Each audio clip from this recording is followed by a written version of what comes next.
పోయిన వీడియోలో ఈ స్ట్రెయిట్ ఆఫ్ హార్మస్ గురించి మాట్లాడాం. అంటే జీపీఎస్ మీకు గ్లోబల్ పొజిషనింగ్ సిస్టమ్ సరిగ్గా పని చేయకపోవడం, వీళ్ళు వాడుతున్న పవర్ఫుల్ రేడార్స్, జామర్స్, దీనివల్ల జీపీఎస్ పని చేయకపోవడంతో 900 ఓడలు ప్రస్తుతము అక్కడ చిక్కుకుపోయి ఉన్నాయి.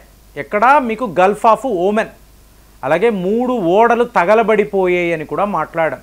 ఇంతలో చూడండి, కెనడాలో G7 సబ్మిట్ జరుగుతుంది. నేను నిన్న కూడా మాట్లాడాను, మోదీ గారు అనవసరంగా ఇక్కడికి వెళ్ళారు. ఎందుకు ఇలా అంటున్నానంటే అక్కడ డొనాల్డ్ ట్రంప్ ఉంటాడు. సో ఇతన్ని మోదీ గారు ఇక్కడ కెనడాలో కలవడము అనేది కరెక్ట్ కాదు, ఎలా చూసుకున్నా కాదు. ఎందుకంటే ఒకవైపు ఈ ఖాళీస్థాన్ తీవ్రవాదులు, ఇంకొక వైపు కెనడా అంటేనే మనకి ఇప్పుడు శత్రు దేశంలాగా ఉంది కదా. ఈ టైంలో డొనాల్డ్ ట్రంప్ గారిని మోదీ గారు కలవడము అనేది ఎలా చూసుకున్నా కూడా మీకు కరెక్ట్గా అనిపించదు. కానీ ఈయన ఎలా ఆలోచించారు, ఒక్క 3 దేశాలు సైప్రస్, క్రొయేషియా, అలాగే కెనడా అని అనుకున్నారు. కానీ చూడండి డొనాల్డ్ ట్రంప్ బుద్ధి ఎలా ఉంటుందో. అర్జెంటుగా ఆ G7 మీటింగ్ నుంచి నేను వెళ్ళిపోతున్నాను, చాలా పెద్ద యుద్ధము రాబోతుంది, ఈరాన్తో ఎటువంటి సీజ్ ఫైర్ లేదు, ఎటువంటి డిస్కషన్స్ లేవు, మేము వాళ్ళ మీద దాడులు చెయ్యబోతున్నామని అనేసి మీకు కెనడాను విడిచిపెట్టి అమెరికా వెళ్ళిపోయాడు. సో వెళ్ళిపోతున్న వ్యక్తి బుద్ధి చూడండి. ఈ G7 గ్రూప్లో చైనా ఉండాలి, చైనా ఉంటే గ్రూప్ చాలా బాగుంటుంది, అంటే మనల్ని ఏడిపించడం, చైనా ఉంటే బాగుంటుంది అని అంటున్నాడు. అంటే చైనానే కదండి వాడి యొక్క నెంబర్ 1 ఎనిమి. అలాంటిది చైనా ఉండాలి అంటే అర్థం ఏంటి? ఇప్పుడు రష్యాను చూశారు అనుకోండి, G8 గ్రూప్లో వాళ్ళు ఉండేవాళ్ళు. సో వాళ్ళను వీళ్ళు తీసేశారు, శాంక్షన్స్ అని తీసేశారు. రష్యా వాళ్ళు ఏమన్నారు, G7లో భారత్ ఉండాలి. ఎందుకు ఇలా అంటారు అంటే ఏంటి, ఫేవరెటిజమా? మీకు వాళ్ళు ఇష్టమైన దేశాలు కాబట్టి ఇప్పుడు అమెరికా వాడేమో చైనా ఉండాలి, రష్యా వాళ్ళేమో భారత్ ఉండాలి, ఇలా మాట్లాడు కాదు. మీరు G7 అంటే global 7, the most powerful 7 countries. ముందు 8 కంట్రీస్, రష్యా మైనస్ 7 కంట్రీస్. ఇందులో ఎవరండి, కెనడా, యూకే, ఫ్రాన్స్, వీళ్ళు పవర్ఫుల్ కంట్రీసా? ఏ లెక్కలో? జీడిపిలోనా, మిలిటరీలోనా, ఎయిర్ పవర్లోనా? ఎందులోనూ వీళ్ళు లేరు. కెనడా యొక్క జీడిపి చూడండి. సో మనతో కంపేర్ చేస్తున్నప్పుడు అట్టడుగున ఉంటారు వీళ్ళు. వీళ్ళందరూ పవర్ఫుల్ కంట్రీస్ ఏంటి? సో ఉంటే G7లో భారత్ ఉండాలి, చైనా కూడా ఉండాలి, అంతే కదండి. ఇప్పుడు అమెరికా, చైనా, భారత్, రష్యా, తరువాత మీకు జపాన్ అనండి, యూకే అనండి, ఫ్రాన్స్, వీళ్ళు ఉండాలి. అది విడిచిపెట్టి చైనా మాత్రమే రావాలి, చైనా ఉంటే బాగుంటుంది అనేసి హుటాహుటిగా అక్కడి నుంచి పారిపోయాడు.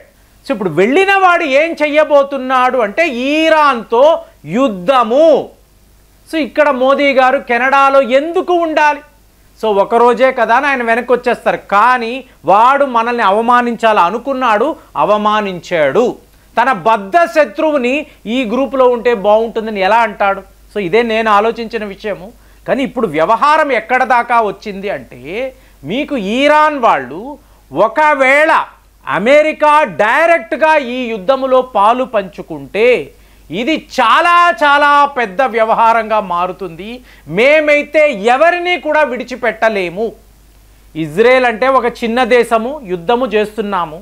కానీ మీకు అగ్రరాజ్యము అంటున్న అమెరికా వాళ్ళు మమ్మల్ని టార్గెట్ చేస్తే, మా మీద దాడులు చెయ్యాలి అనుకుంటే వ్యవహారము మారిపోతుంది. అంటే ఏంటి, ఆల్రెడీ చైనాకు సంబంధించిన కార్గో షిప్పులు అనండి, విమానాలు నేరుగా ఈరాన్లోకి ఆయుధాలతో వస్తున్నాయి. ఇక రష్యా వాళ్ళు మాత్రమే, వాళ్ళు ఇండైరెక్ట్గా ఈరాన్కి సపోర్ట్గా ఉన్నారు. రేపు డైరెక్ట్గా వాళ్ళు యుద్ధములోకి దిగాలి. ఇది ఎప్పుడు జరుగుతుంది, అమెరికా వాడు డైరెక్ట్గా ఈరాన్ మీద దాడులు చేస్తే. సరిగ్గా అమెరికా వెళ్ళిన డొనాల్డ్ ట్రంప్ ఇదే మాట్లాడాడు. అంటే నాటన్స్ న్యూక్లియర్ సైట్ అని చెప్పి ఈరాన్లో చాలా ఫేమస్ అండి. తరువాత ఇస్ఫాహన్ అంటారు, ఇస్ఫాహన్ న్యూక్లియర్ సైట్. ఇక మూడవది ఫర్డాన్ అంటారు. సో ఇప్పుడు అమెరికా వాళ్ళు ఏమంటున్నారంటే, ఈ ఫర్డాన్ అనబడే న్యూక్లియర్ సైట్ ఉంది చూసారా, ఇది ఎక్కడ ఉంటుంది, ఒక పెద్ద కొండ అండి. ఆ కొండ కింద పెద్ద టన్నల్, మీకు చాలా చాలా కింద.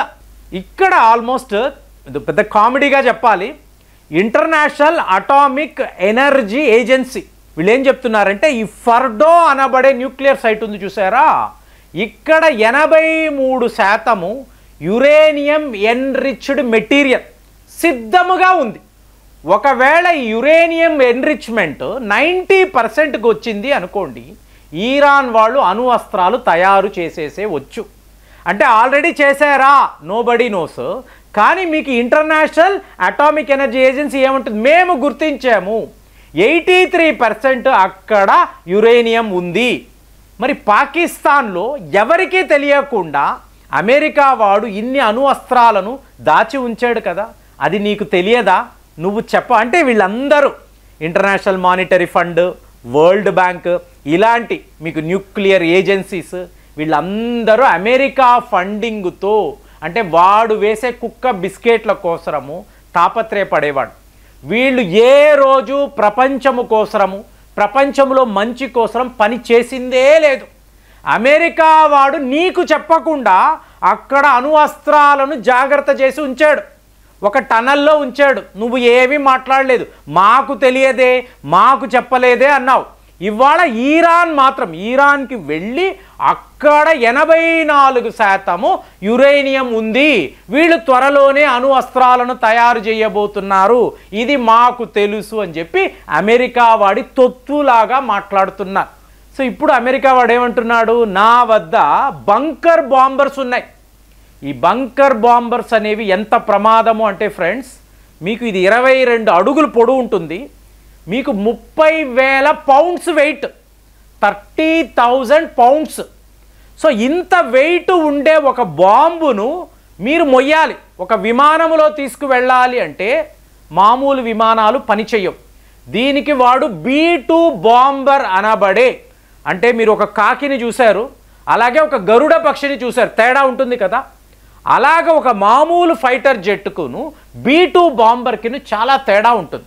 ఈ B2 బాంబర్లో ఈ బంకర్ బస్టర్ బాంబుని తీసుకొచ్చి నేరుగా ఈ ఫర్డో అనబడే ఈ న్యూక్లియర్ సైట్ మీద వేస్తాను.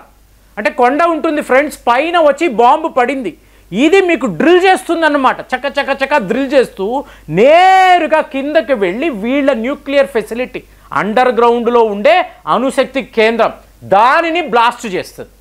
సో ఇప్పుడు నేను ఇదే చెయ్యబోతున్నాను అని చెప్పి మీకు డొనాల్డ్ ట్రంప్ స్వయంగా ప్రకటిస్తున్నాడు. మరి అలాంటప్పుడు అమెరికా డైరెక్ట్గా ఈ యుద్ధంలో పాలు ఆల్రెడీ ఉంది కదండి, ఆల్రెడీ వాళ్ళ యొక్క యుద్ధ ఓడలు మీకు ఈరాన్ వద్ద ఉన్నాయి. మీకు ఇజ్రాయెల్ వాళ్ళు వాడుతున్న F-35 విమానాలంతా అమెరికా వాళ్ళు ఇచ్చింది, అందులో వాళ్ళు వాడుతున్న మిజైళ్ళు కూడా అమెరికా వాడు ఇచ్చింది. అలాంటప్పుడు అమెరికా డైరెక్ట్గా ఇన్వాల్వ్ అయ్యే ఉంది. కానీ ఈరాన్ వాళ్ళు ఇంకొక అవకాశము కూడా, అమెరికా డైరెక్ట్గా వస్తే మా యొక్క ప్రతీకారము అనేది ఉంటుంది, చూసుకుందాము అన్నారు. కానీ ఇవాళ మీకేంటి, మేము బంకర్ బస్టర్ బాంబుని ఈరాన్పై వాడబోతున్నాము, B2 బాంబర్ని మేము ఉపయోగిస్తాము అని చెప్పి మీకు అమెరికా అధ్యక్షుడు అంటున్నప్పుడు ఈ వ్యవహారం ఎలా ఉందో చూడండి. ఎంతలాగా అంటే ఆ ఎస్కలేషన్ అంటాం చూసారా, ఏ స్థాయిలో పెరుగుతూ వెళ్తుందో చూడండి. ఒకవేళ అమెరికా ఇలాంటి ఒక బాంబును ఈరాన్పై వేస్తే, వాళ్ళ న్యూక్లియర్ సైట్ అనేది తగలబడిపోతే, ధ్వంసము అయితే, అప్పుడు ఈరాన్ ఏం చేస్తుంది మీరు ఊహించగలరా? కుదిరితే కామెంట్స్లో రాయండి. మళ్ళీ వచ్చే వీడియోలో కలుద్దాం. జై హింద్.